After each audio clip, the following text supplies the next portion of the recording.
নির্বাচনে জামাতের পরাজয় ও ইসলামপন্থী রাজনীতির কাঠামোগত সংকট। 12 জানুয়ারি যে নির্বাচন হলো সেটার পরে আহমেদ সাব্বির নামে একজন লেখক ফেসবুকে 20 ফেব্রুয়ারি 2026 তারিখে এই লেখাটা লিখছে। এই টাইটেল হচ্ছে নির্বাচনে জামাতের পরাজয় এবং ইসলামপন্থী রাজনীতির কাঠামোগত সংকট। তো ওনারা লেখাটা ফেসবুকে লেখার পরে আবার প্রথম আলোতে ছাপানো হয়। প্রথম আলো তো ছাপানো হয়েছিল না? জি, আচ্ছা আচ্ছা আচ্ছা, সেটা আমি জানি না। আমার যেটুকু মনে পড়ে প্রথম আলোতেও ছাপানো হয় পরবর্তীতে। হ্যাঁ, প্রথম আলোতে ছাপানো হয়েছে আর কয়েকদিন পরে। তো পরিচয়টা কেমন? আহমদ সাব্বির একজন লেখক এবং একাডেমিশিয়ান। উনি পড়ালেখা করতেছেন পিএইচডি গবেষক নৃতত্ব বিভাগে, ম্যাকগিল ইউনিভার্সিটি, ঢাকা, কানাডা। এর আগে উনি ঢাকা ইউনিভার্সিটি সম্ভবত এবং তুরস্কের একটা ইউনিভার্সিটিতে পড়ালেখা করছেন। এখন গবেষণা করতেছেন নৃতত্ত্বে। ওনার লেখাটা 12 ফেব্রুয়ারি নির্বাচনে বিএনপির যে ভূমিধস বিজয় এবং জামাতের যে পরাজয়টা, 1/3 কম সিট পাওয়া তো মানে অনেক বড় পরাজয়, সেটার উনি একটা কাঠামোগত সংকট হিসেবে দেখাইছে। আসলে ইসলামপন্থী রাজনীতির বেসিকলি সংকট। এটার আমরা পড়ছি centre for social and cultural studies, CSCS-এ। আমরা ফ্রেমে 3 জন আছি। আমি সুর আবদুল্লাহ, আমাদের সাথে আছেন মোজাম্মেল হক স্যার এবং ফয়সাল মোহাম্মদ। এটা পড়ার আমি যদি এক পয়েন্টে একটা সামারি বলি, সেটা হচ্ছে মানে কয়েকটা পয়েন্টই আছে। একটা পয়েন্ট হচ্ছে যে কি, ইসলামপন্থী রাজনীতি যারা করে তার মধ্যে তো অনেকগুলো দল আছে, যদিও জামাত এবার জোট করে বেশ কয়েকটা দলকে সাথে নিছে। এর বাইরেও আরও অনেকগুলো দল জামাতের বাইরে ছিল, যেমন বিএনপির সাথে কেউ নির্বাচন করছে, আর বিএনপির সাথে ছাড়াও কেউ নির্বাচন করছে। ইসলামপন্থী রাজনীতির সংকট হলো যে কি, এরা রাজনীতি করতে গিয়ে নিজেদেরকে একটা ধর্মীয় ফেরকা হিসেবে এস্টাবলিশ করে। যখন ধর্মীয় ফেরকা হিসেবে এস্টাবলিশ করে, তখন একটা ফেরকা আরেকটা ফেরকার কাছে আনসেফ ফিল করে। মানে এই ফেরকাগুলো নিজেদের মধ্যে কোনো মিডিয়েশন করতে পারে না। মানে ধরেন জামাত অন্য সকল ফেরকার কাছে একটা মধ্যস্থতাকারী শক্তি হতে পারে না, বরং সে ক্ষমতায় গিয়ে অথবা তার রাজনীতির মাধ্যমে অন্য ফেরকার কাছে এই অনুভূতিটা বা এই মেসেজটাই দেয় যে আমি আসলে একমাত্র ফেরকা। আহমদ সাব্বির ওটাই বলার চেষ্টা করেছে যে ইসলামিক অন্যান্য দলগুলো সেকুলার দলের কাছে নিজেকে নিরাপদ মনে করে, এটা লিখছে এখানের মধ্যে। কারণ সেকুলার দলগুলো তো এসে তার আকীদাগত অবস্থানকে চ্যালেঞ্জ করবে না, তার ফেরকা নিয়ে কোনো কথা বলবে না। সেকুলার দলগুলা হচ্ছে যেটা জামাত ইসলামী বলবে, যেগুলো জামাত ইসলামী না, অন্য দল চরমনাই হতে পারে অথবা অন্য কোনো সুন্নিদের সংগঠন। মানে এরা পরস্পর যে কেউ সামনে যাবে, বাকিরা তাকে নিয়ে প্রশ্ন তুলবে। হ্যাঁ, তো যেহেতু সে নিজের ফেরকাকে এস্টাবলিশ করে, তখন যেহেতু সেকুলার রাজনৈতিক দলগুলো নিজেদের ধর্মীয় এই ফেরকাগত কোনো ব্যাপার নাই, ফলে তারা আসলে ওটার ছাতাতেই মূলত একটা সেফ ফিল করে, যে কারণে ইসলামপন্থীরা অ্যাজ এ হোল ইসলামপন্থীদের ভোটটাও নিজেদের কাছে নিতে পারে না আর কি। তো এটার আরও ব্যাপার স্যাপার নিয়ে আমরা এখন কথাবার্তা বলবো। মোজাম্মেল স্যার শুরু করবে একটা রিভিউ। হ্যাঁ, আমি এটা খুব ভালো করে পড়েছি এবং এখানে তিনি বলেছেন যে, আমি যদি পড়ি, যে সেই সংকট হলো বহুত্ববাদী সমাজে নিজেকে একটা বিশ্বাসযোগ্য মধ্যস্থতাকারী শক্তি হিসেবে প্রতিষ্ঠিত করতে না পারার মানে অক্ষমতা।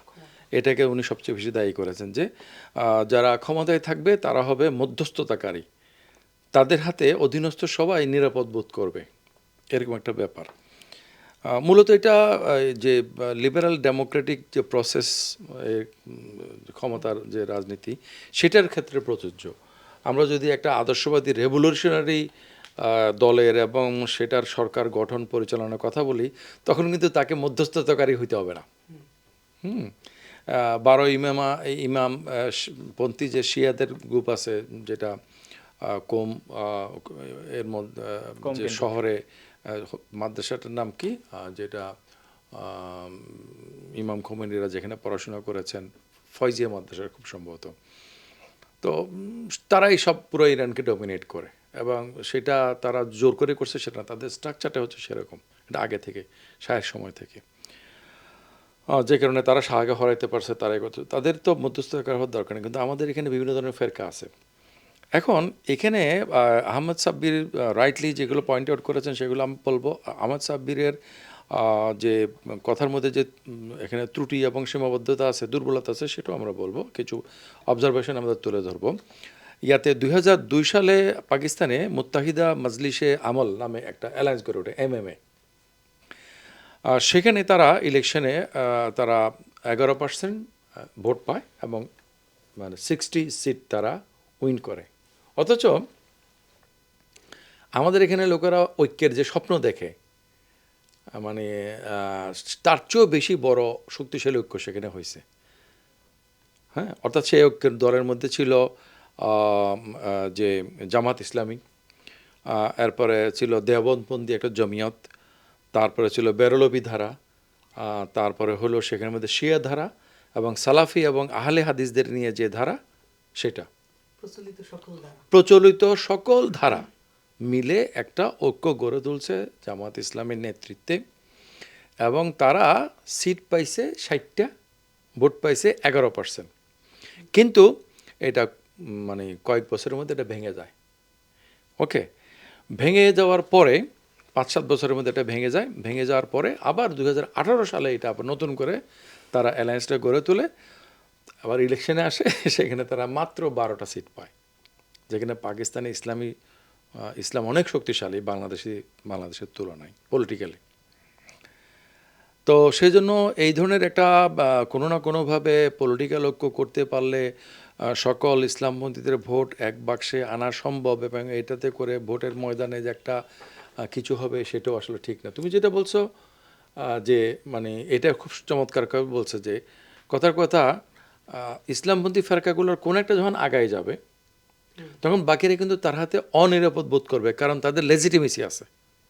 এখন প্রচলিত সেকুলার একটা দল বিএনপি অথবা ফ্যাসিস্ট যা পতিত আওয়ামী লীগ বা এরা তো ইসলাম নিয়ে তারা কোনো ব্যাখ্যা দিবে না, কথা বলবে না, কিন্তু ইসলামপন্থী কেউ তো তার একটা ইয়াতে দাবি এবং এটা প্রাধান্যই করবে, সেজন্য সে অস্তিত্ব সংকট বোধ করে। কিন্তু সেটা বোধ করলেও কিছু আসা যায় না, জনগণ তাদেরকে আসলে যোগ্য বলে মনে করছে। এইখানে আসলে মূল কথাটা আসো যে তুমি যখন পাওয়ার পলিটিক্স করবা তখন তোমাকে আদর্শের বিষয়টাকে গৌণ করে জনগণের যে খাদ্য, বস্ত্র, চিকিৎসা, বাসস্থান, তার যে নিরাপত্তা, মানে মিলিটারি সিকিউরিটি, এই জিনিসগুলো পলিটিক্স মানুষ রাষ্ট্র গঠন যেটা সেটাকে তোমাকে প্রায়োরিটি দিতে হবে।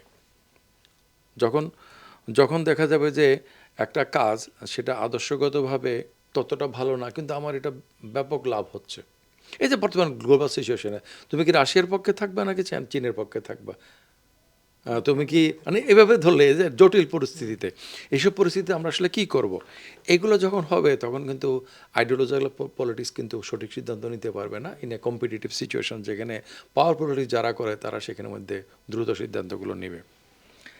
আরেকটা জিনিস এখানে খুব গুরুত্বপূর্ণ, যেটা লোকেরা বোঝে না, যেটার জন্য আমাদের এই আলোচনা, যে সাদি হামিদের লেখার মধ্যে প্রথম আমরা এটা পড়েছিলাম, ব্রুকিংস ইনস্টিটিউটের যিনি ইকোনের উপর এক্সপার্ট, যে যার একটা বই আমাদের কাছে আছে, ইসলামিক এক্সেপশনালিজম। ওখানে মধ্যে উনি বলছেন যে মানে মাইল্ড অপারেশনের মুখে বিরোধী দলের ভূমিকাতে ইসলামপন্থীরা ভালো করে। ওকে, তো সেই জন্যে যে ইসলামপন্থীরা যখন ক্ষমতায় যাবে তখন আসলে তারা কি করবে, এটার ইদানিংকালের রেকর্ড কিন্তু মোটেও ভালো না আর কি। হ্যাঁ, কারণ তারা আসলে সেটার জন্য উপযুক্ত না। অর্থাৎ তারা ওই পজিশনে থেকে তারা যেভাবে ভালোভাবে কাজ করতে পারে একটা অপ্রেসিভ সিচুয়েশনে, মানে যারা ফাইটিং প্রটেস্ট, কিন্তু কনস্ট্রাকটিভ কাজে তারা সেটা পারে না, বিকজ তাদের ডেভেলপমেন্টটা সেই ধরনের না। এরপরে যে এখানে উনি লিখছেন যে ইসলামপন্থী রাজনীতি সাধারণত দাবি করে যে সেকুলার রাষ্ট্র নৈতিকভাবে অন্তঃসার শূন্য, প্রকৃত ন্যায় প্রতিষ্ঠা সম্ভব কেবল ইসলামী নীতির ভিত্তিতে। এটা একটা ইসলামপন্থীদের একটা রেটরিক, এটা দাবি করে, এটা আমি নিজেটা সঠিক মনে করি না। এটার গোড়াটা হচ্ছে যে ধর্ম এবং নৈতিকতার মধ্যে সম্পর্ক যে ব্যাপারটা, ইসলামী রাজনীতি যারা করে তারা মনে করে যে নৈতিকতার ভিত্তি হচ্ছে ধর্ম, না, নৈতিকতার ভিত্তি ধর্ম না। ধর্ম এবং নৈতিকতার সম্পর্ক হচ্ছে অকেশনাল রিলেশন। কেউ ধার্মিক না হয়েও নৈতিক হইতে পারে, কেউ নৈতিক না হয়েও ধার্মিক হইতে পারে। তো নৈতিকতার তাহলে উৎসটা কি? নৈতিকতার উৎস হচ্ছে মানব চরিত্র। ইসলাম অনুসারে যদি বলি এটা ফিতরাত। তো এবং এদের একটা এই ধরনের চিন্তাভাবনা যারা বলেন তাদের একটা আন্ডারলাইং অ্যাসাম্পশন হলো যে ইসলাম একটা ধর্ম, তবে এমন একটা ধর্ম এটার মধ্যে সব কিছু আছে। তো এটা আসলে ধর্ম সম্বন্ধে আমাদের যে প্রচলিত ধারণা এটার সাথে কন্ট্রাডিক্ট করে। আমি পার্সোনালি মনে করি যে ইসলাম এমন একটা দিন বা জীবন ব্যবস্থা যেটার মধ্যে ধর্ম আছে সেন্ট্রাল পজিশনে, বাট এটার মধ্যে অন্যান্য অর্গানগুলো কাজ করে যার যার মতো করে। এখানে তিনি বলছেন যে ইসলাম এক হলো তার ব্যাখ্যা বহু। তো ইসলাম এক হলো তার ব্যাখ্যা বহু হইতে কোনো সমস্যা নাই, কারণ দুনিয়াতে এমন কোনো কিছু নাই যেটা একটা জিনিস একটারই ব্যাখ্যা। আবার এমন কোনো কিছু হইতে পারে না যদি এটার সব ধরনের ব্যাখ্যাই সম্ভব। এটা একটা বাউন্ডারি থাকলে সেটা চলে। এরপর উনি বলছেন যে ইসলামের ভিতরে বহু গোষ্ঠীর কাছে, এটা তুমি বলে ফেলছো যে একটি ইসলামপন্থী দলের তুলনামূলকভাবে সেকুলার কোনো রাজনৈতিক দল তাদের কাছে অনেক বেশি গ্রহণযোগ্য হয়ে ওঠে। কিন্তু এর মানে এ নয়, উনি বলছেন যে খুব রাইটলি বলছেন আহমদ সাব্বির, এর মানে এ নয় যে তারা সেকুলার মতাদর্শে আস্থাশীল।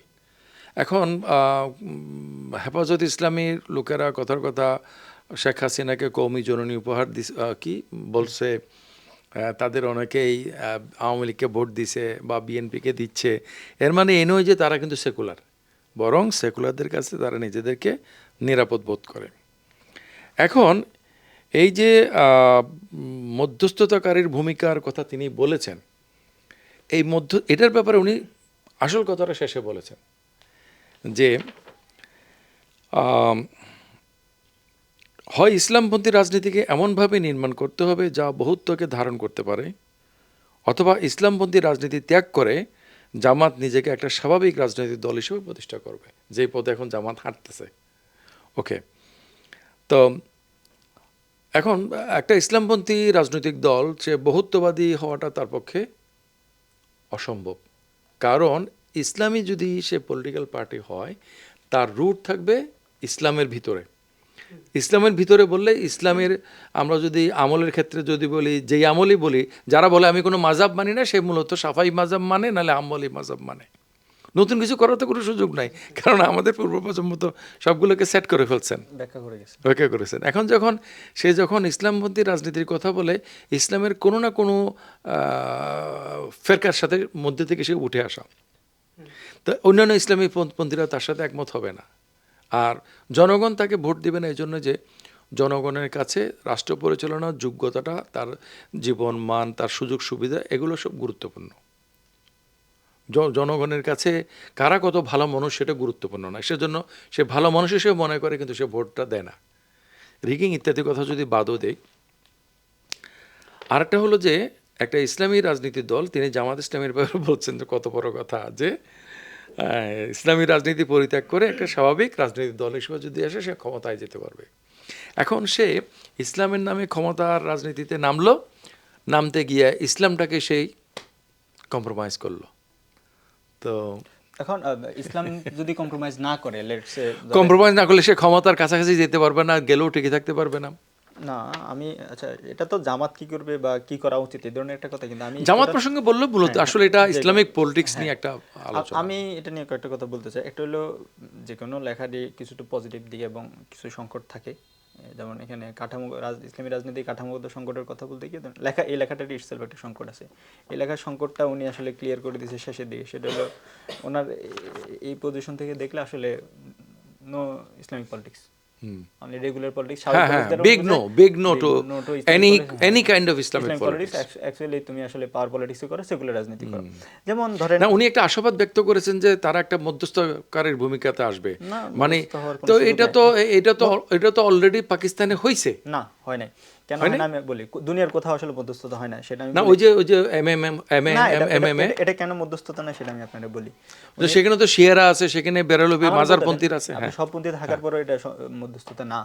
ইনফ্যাক্ট উনি যে বলতেছে সেকুলার পলিটিক্যাল পার্টিগুলো মধ্যস্থতা করে, এটা আসলে ভুল কথা। ধরেন কথার কথা, সেকুলার পলিটিক্যাল পার্টি যদি মধ্যস্থতাকারী হইতো, তাহলে why so many secular party? Why BNP is eliminating Awami League, আর Awami League is eliminating BNP? ও সবাই ওই জিরো পজিশনে পাওয়ারে যেতে চায়, যদি ধরেন যে ও মাঝখানে পজিশনে যেতে চায়। আপনি যদি ধরেন যে কথার কথা, ইসলামী দলগুলো যে পরিমাণ ভোট পাইছে তারা আসলে ইসলামিক জনগণের একটা রিফ্লেকশন, আর যারা সেকুলার পার্টিগুলো ভোট পাইছে সেকুলার পার্টিগুলোর একটা জনগণের রিফ্লেকশন। এখন সেকুলার পার্টিগুলো তো নিজেদের মধ্যে কোনো মধ্যস্থতা করতে পারতেছে না, হোয়াই শুড ইসলামিক পলিটিক্স মধ্যস্থতা করতে হবে? তারে মধ্যস্থতা যে সেকুলার পার্টি করতে পারতেছে না, এটা প্রমাণ। এটা একটা অ্যাডোলসেন্ট চিন্তা ভাবনা যে ইসলামপন্থীরা ভোটের বাক্স এক করতে পারলে তারা বিরাট একটা কিছু করে ফেলবে। এটা ইসলামপন্থী দলটা মনে করে আমার কথা হলো- আহমেদ সাব্বিরের আমার লেখার কথা মধ্যে হলো আসে। আপনি যখন তুমি একটা- যেটা পয়েন্ট আউট করতেছো সেটা হচ্ছে তাহলে এই সেকুলাররা তারা তো আপনি যখন রাজনীতি করবেন, সেকুলার ভোটগুলো এক বাক্স করতে পারে না, কারণ একটা চেয়ারের জন্য কম্পিটিশন করতেছে তো 10 জনে। শুধু কম্পিটিশন না তো, এটা তো খুব ব্রাদারলি কম্পিটিশন হইতেছে তা না তো, এলিমিনেটিং পলিটিক্স হইতেছে। অফকোর্স পাওয়ারফুল রেসপন্স তো তাই। হ্যাঁ, তার মানে তো আসলে মধ্যস্থতার যে চিন্তাটা আমি মনে করি যে এটা আসলে একটা সংকট। আপনি পলিটিক্স করতে তাহলে যে চাইলে আবার ইনক্লুসিভ মধ্যস্থতা- পলিটিক্সের কথা বলে, হ্যাঁ, এবার আসেন তো ইনক্লুসিভ পলিটিক্সটা আপনি যেভাবে ফ্রেম করতেছেন এটার অর্থ হচ্ছে যে, তাহলে আমি প্রথমে বলছি there is no Islamic politics. আপনি তার ইসলামিক পলিটিক্স বলতে কিছুতে সংজ্ঞায়িত করতে পারবেন না। তাহলে ইসলামিক পলিটিক্স একটা হইতে পারে বিপ্লবী রাজনীতি, politics in the name of Islam from Islamic framework. তাহলে তো এটা হইল না, মানে পলিটিক্সই হইতেছে না। ইসলামিক ফ্রেমওয়ার্কে মানে এই গণতান্ত্রিক ধারা এইভাবে ভোট অর্জন কইরা তারপরে ক্ষমতায় যাওয়া, এভাবে করতে গেলে দেখাইতেছে যে এটা একটা কাঠামোগত সংকটের কারণে একটা চিপায় পড়ে থাকবে। সেখান থেকে বাড়িতে আপনার পপুলার রেগুলার পলিটিক্স করতে হবে, রেগুলার পলিটিক্স মানে হচ্ছে সেকুলার পলিটিক্স করতে হবে। মানে কারণ এখন তো ওয়ার্ল্ডের যে স্ট্রাকচার এটা তো সেকুলার পলিটিক্সের স্ট্রাকচার। আসেন দ্বিতীয় কথা, আমি বলতেছিলাম এটা একটা যে নো ইসলামিক পলিটিক্স। দ্বিতীয় কথা হইলো আসলে মধ্যস্থতাকারী কেউ হইতে পারে না। হইলে তো আমরা একটা বিএনপি দেখতাম বা একটা আওয়ামী লীগ দেখতাম, মানে একটা সেকুলার, তাহলে পলিটিক্সটা হয়তো এরকম হতো যে secular politics versus Islamic politics, একটা সেকুলার পার্টি একটা ইসলামিক পার্টি, এরা সবসময় রেস করবে। এটা তো হইতেছে না, তার মানে আসলে কোনো জায়গায়। দ্বিতীয়ত আসেন, এটা আমি এই কারণে বলতেছি যে পলিটিক্সে আসলে আর সেখানে আপনার কি থাকবে না, কোনো মধ্যস্থতার ব্যাপারটা থাকবে না। এখানে আসলে কেউ Do or মধ্যস্থতা করে- die. এখানে আসলে কেউ মধ্যস্থতা করে না। এটা হইল আপনি কে কারে কটুক সুবিধা দিতেছে। আসেন, আপনি যখন একটা ফেরকা করেন, সেই ফেরকা তো ইটসেলফই একজন একজনের চ্যালেঞ্জ করতেছে, তাহলে সে মধ্যস্থতা হবে কেন? এটা কাঠামোগত সংকট। এখন ধরেন যে কথার কথা হেফাজত ইসলাম ভার্সেস জামাত ইসলাম, আমি ধরে নিলাম হেফাজত মনে করলো যে জামাত ক্ষমতা আসলে, এটা হেফাজতের বিরুদ্ধে কোনো কথা না, জামাতের বিরুদ্ধে না, কারো পক্ষেও না বিপক্ষেও না, আমি জাস্ট উদাহরণ হিসেবে আমার সৌমিনী উদাহরণ দেওয়া যায়, সুন্নিদের উদাহরণ আনা যেতে পারে।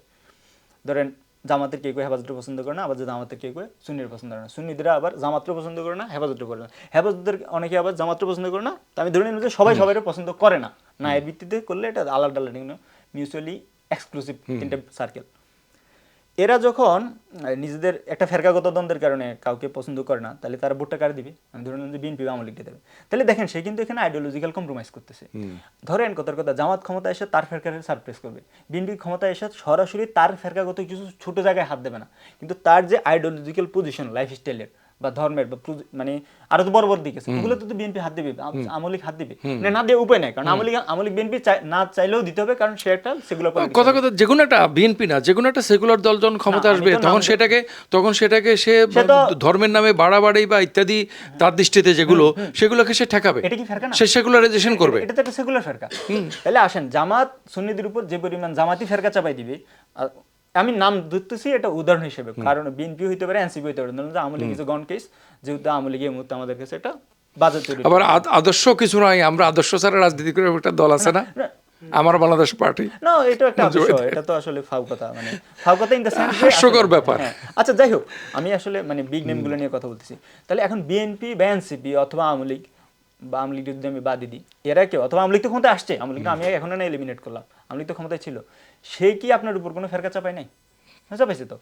সে কি জামাতের চেয়ে বেশি চাপাইছে না কম চাপাইছে? বা হেফাজত যদি ক্ষমতায় এসে জামাতের উপর চাপায়, সে কি বিএনপির চেয়ে বেশি চাপাইতে? আপনি যদি আইডিওলজিক্যালি না, এটা তো ইনফ্যাক্ট ধর্মনিরপেক্ষ যে রাজনীতির কথা বলা হয় সেইটারও বিরুদ্ধে তোমার এই কথাটা খুব স্ট্রং। আমি এটা জিনিসটা জাস্ট ক্লারিফাই করে দিই। সে যখন ধর্ম বলে যে না রাজনীতিতে ধর্ম থাকবে না, আচ্ছা ঠিক আছে ধর্ম থাকবে না, রাজনীতিতে থাকেটা কি? রাজনীতিতে দুইটা জিনিস থাকে। আমি একটু আগে যে এবি পার্টির ব্যাপারে যে একটা নেগেটিভ কথা বললাম, সেটাও এর উত্তরটা এখানের মধ্যে। রাজনীতি মানুষের দুইটা কারণে করে, একটা হচ্ছে তার আইডিওলজিক্যাল প্রেফারেন্স, আর হচ্ছে তার ফিজিক্যাল নিডসগুলোকে ফিল আপ করার জন্য। তাহলে যে কোনো দলের একটা আইডিওলজিক্যাল লোকেশন থাকে, তার একটা কম্পাস থাকে, তার একটা পজিশন থাকে। সে যখন ক্ষমতায় আসে তখন সেটাকে সে এক্সিকিউট করে, এবং এক্সিকিউট করার ক্ষেত্রে সেজন্য লিবারেল পলিটিক্স ক্ষমতায় এসে লিবারেল হয়ে ওঠে, কারণ তার আইডিওলজিটাকে সে কি করবে না। আপনি যদি মানে ধরেন ক্ষমতার ব্যাপারটা আপনি যদি ধরেন যে বিএনপি একটা লিবারেল পার্টি, জামাত এনসিপি বা আওয়ামী লীগ একটা লিবারেল পার্টি, তো লিবারেল পার্টি যারা নন লিবারেল, ধরেন যে রিলিজিয়াস পলিটিক্স করে, তাদের ব্যাপারে আমি ধরে নিলাম হোস্টেল, তাহলে তারা নিজেদের ব্যাপারে হোস্টেল কেন?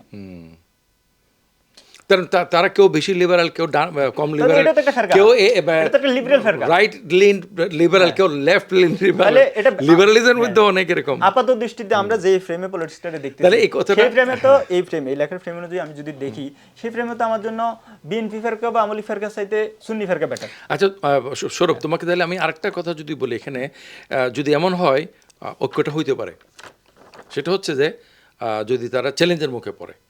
কথার কথা, এনমাস ইসলামপন্থীর একটা চ্যালেঞ্জের মুখে পড়লো, ইসলামকে একটা চ্যালেঞ্জের মুখে ফেলা হলো, তখন ইসলামপন্থী দলগুলো কিন্তু ঐক্য করে ফেলবে। যেমন সেকুলার দলগুলো যদি চ্যালেঞ্জের মুখে পড়ে, সেকুলারিজম যদি এটা চ্যালেঞ্জের মুখে পড়ে, তাহলে আমরা মাইল্ড অপারেশনের কথা বলছি সাদি হামিদের রেফারেন্সে, অপারেশন যদি সিভিয়ার হয় তখন কিন্তু ইসলামপন্থীরা কিন্তু একটা ইসলামাইজেশন ঘটবে। এবং যদি রেডিক্যাল ইসলামাইজেশন বা ধর্মীয়করণ হয় তখন কিন্তু আবার কিন্তু ওই যে সেকুলারাইজেশন ঘটবে, লিবারালাইজেশন ঘটবে। শাহবাগের উত্থানের ফলে তো জামাত এবং হেফাজত ঐতিহাসিক রকম ভাবে কাছে আসছে, আবার যেটা একটা পর্যায়ে হেফাজতের পতনের পরে সেটা আবার দূরত্ব তৈরি হয়েছে। হ্যাঁ, আবার আপনার একটা কথার বিরোধিতা করাও যায়, নাও করা যায়, মানে একটা অ্যাপারেন্টলি সত্য, আপনি বলছেন যে ইসলামপন্থী রাজনীতি তো মাইল্ড অপারেশনে বা অপোজিশনে থেকে ভালো করছে, সে ক্ষমতায় সেই কনস্ট্রাকটিভ কিছু করতে পারে। সাদি হামিদ বলছে, আমি এটা সঠিক মনে করি। হ্যাঁ, আমি আপনার কথা সরাসরি বিরোধিতা করতেছি না যে তারা ক্ষমতায় এসে কনস্ট্রাকটিভ কিছু করতে পারে না, এট দ্য সেন্স সত্য। সেটা হচ্ছে যে কি, গণতান্ত্রিক রাজনীতির ভিতর থেকে যে দলগুলো উঠে আসছে তারা ক্ষমতায় গিয়ে শেষ পর্যন্ত, এবং সমস্যা হলো যে কি, গণতান্ত্রিক পন্থায় যে দলগুলো ক্ষমতায় উঠে আসছে, ভোটের মাধ্যমে জিতে আসছে, তাদেরকে আউট করার জন্য কনস্ট্রাকটিভ না থাকে তাদেরকে ডিস্ট্রাকশনে পাঠিয়ে দেওয়া হচ্ছে। আমি যেটা বলতে চাচ্ছিলাম না সেটাই চলে আসে কনস্পিরেসি থিওরি। না, কনস্পিরেসি না, আমার কথাটা তো শুনবে নাকি, কনস্পিরেসি থিওরি না। সেটা হলো যে কি, তারে কি আপনি গণতান্ত্রিক বা ভোটের মাধ্যমে হারাইছেন? হারেন নাই। তার মাধ্যমে আসলে আপনার বিরুদ্ধে গণতান্ত্রিক রাজনীতি হইতেছে না। ধরেন ইরানে, আপনি বলতেছেন যে ইরানে একটা গণতান্ত্রিক রাজনীতি নাই, ইরান কি করে তার একটা, এটা আমাদের অন্য একটা প্রসঙ্গে নিয়ে যাচ্ছে, সেটা হচ্ছে গণতান্ত্রিক রাজনীতিটা, গণতন্ত্র জিনিসটা কি। এখন গণতন্ত্র নিয়ে আলোচনা করলে অনেক আলোচনা হবে, সেখানে হচ্ছে যে টেক্সট বুক থেকে, ওই অভিধানের থেকে এটা নিয়ে এসে জাতীয় সংসদে বক্তৃতা দেয়, এটা সেকুলারিজম, মানে এটা আসলে দুনিয়াটা এভাবে চলে না। এটা হচ্ছে যে আপনি যে জিততে পারেন না, বলে যে না আমলাতন্ত্র আমার বিপক্ষে করছে, ডিপ স্টেট বিপক্ষে করছে, এগুলো নিয়েই গণতন্ত্র। ভোটিংটা হচ্ছে গণতন্ত্রের একটা মাত্র পোর্শন। আপনি যে বাদবাকি পাওয়ারগুলোকে অর্জন করতে পারেন নাই, তাদের আস্থা অর্জন করতে পারেন না, বা তাদেরকে বশ মানাইতে পারেন নাই, এটা আপনার আমি এটাতে পয়েন্ট আউট করার জন্য পরে আমি কনস্পিরেসি থিওরিতে না গিয়ে এই কারণে পরে পয়েন্ট আসতে চাচ্ছিলাম যে ইরান তো ইসলামী রাজনীতি করতেছে, একটা সেকুলার রাজনীতি করতেছে না, তো ইরান তো পারছে। ইরান পাশে হচ্ছে তাদের ওই যে তাদের পলিটিক্যাল সিস্টেমটা তো ওপেন না, লিবারাল না, এটা লিবারাল, যেটাতে সে সাস্টেইন করতে পারছে। তো আসলে শেষ পর্যন্ত আসলে এটাই দাঁড়ায় যে রাজনীতি মূলত শক্তির দ্বন্দ্ব, মানে শক্তি, মানে ক্ষমতা নিয়ে, শক্তি নিয়ে আপনি ফাইট করবেন, এই ফাইটে জিতবেন বা হারবেন।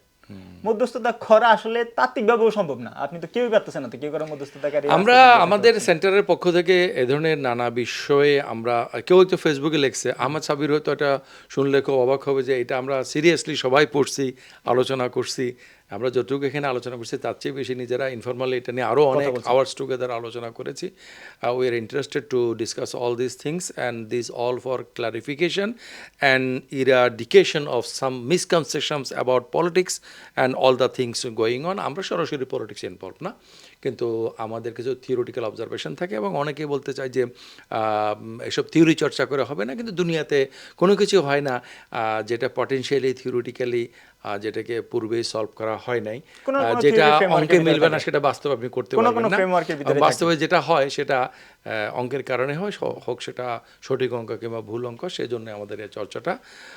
So Ahmed Sabbir, thank you very much for your nice observation and writing.